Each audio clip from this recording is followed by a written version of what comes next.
সত্যি বলতে ভাই, নারী ভালোর ভালো, খারাপের খারাপ।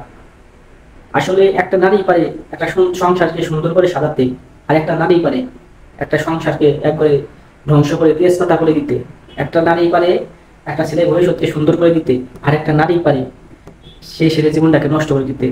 একটা বিষয় আছে, একটি ঘটনা, ময়মনসিংহ, আমাদের পাশে সেই ভাইটা থাকে। সে 7 বছর ধরে আজকে কুয়েতে, সে প্রবাসী।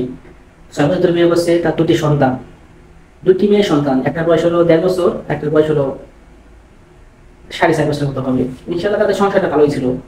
কিন্তু সে 3 থেকে 6 মাস আগে, সে 6 মাস আগে দেশ থেকে সফর দিয়ে আসলো, ছুটি কাটিয়ে 6 মাস ধরে ঘুরতে আসলো।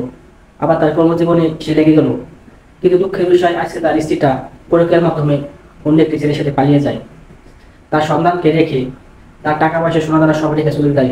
কি বলবো ভাই, নারীকে বিশ্বাস করার পরিণাম কি এই পেলো? ভাই প্রবাসী কষ্টের টাকা, যার যেভাবে রেখে আমরা কাজ করি, একমাত্র আমরাই জানি আর আল্লাহ তাআলাই জানি। আমি মন থেকে বিশ্বাস করি, এভাবে যে পুরুষরা ঠকবে কখনোই বিশ্বাস করি না। একটা দুঃখের বিষয়, তার সে ভাইয়ের কোনো ভাই নাই, বোন নাই, শুধু বুড়ো একটা বাপ আছে। কি সুন্দর সংসার। আসলে সেই মহিলাকে কাজটা ঠিক করলো? আপনারা কমেন্ট বক্সে জানান ভাই। যদি ঠিক করে আপনার কমেন্টকে জানাবেন, এই শাস্তি কি হওয়া উচিত? এই শাস্তি কি হওয়া উচিত একমাত্র আপনারাই বলেন। সুখের সংসার, 6টা বছর ধরে বিয়ে করছে, দুটো মেয়ে, আর তার ব্যাংক অ্যাকাউন্ট সব তার স্ত্রীর নামে ছিল। এখন সব টাকা নিয়ে একটা ছেলের সাথে ভাইকে চলে গেছে, মানে পরকীয়া আসক্ত। তাই আপনাদেরকে সকলদের উদ্দেশ্যে বলতেছি, আপনার স্বামী প্রবাসী থাকে, যে যা করে সেগুলো অন্যের কাজে মেহনত করে ইনকাম করে। আপনি মনে করেন না আমি স্বামীর গোলাম, এতে করে করেন না। আমরা পুরুষরাও কামের গোলাম, আমরা গোলাম মালিকের গোলাম। দেখেন না টাকার জন্য কিভাবে আমরা 24 ঘন্টা রাত দিন, ধর ঝড় নাই তোফান নাই কিচ্ছু নাই, সবকিছু ম্যানেজ করে তাদের কামলা খাটি।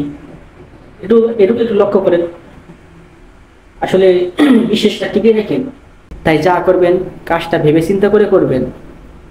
বিয়ের পরে কেন আপনারা পরকীয়া করেন? আমার কাছে একটি প্রশ্ন, আপনি যদি কাউকে ভালোবাসে থাকেন, বিয়ের আগে তার সাথে পালিয়ে যান, বাপ মা জোর করে সেই পালান তো পালাই যান, মানে একটা বিপদ করে যান। দুইটা সন্তান রেখে গেলেন, ছেলেটার ভবিষ্যৎ নষ্ট করে দিয়ে গেলেন, তার ব্যাংক বিলে সারা জীবনের সঞ্চয় সোনা দানা সব নিয়ে গেলেন। এই যাওয়াটা বিয়ের আগে গেতেন, বাপ মায়ের ভোগাইতেন, কেন এই 16 হাজার ছেলেকে ভোগাইলেন? একমাত্র আপনাদের কাছে বিচার। আপনারা কি কমেন্টে জানাবেন জানান। ভালো থাকেন, আসসালামু আলাইকুম।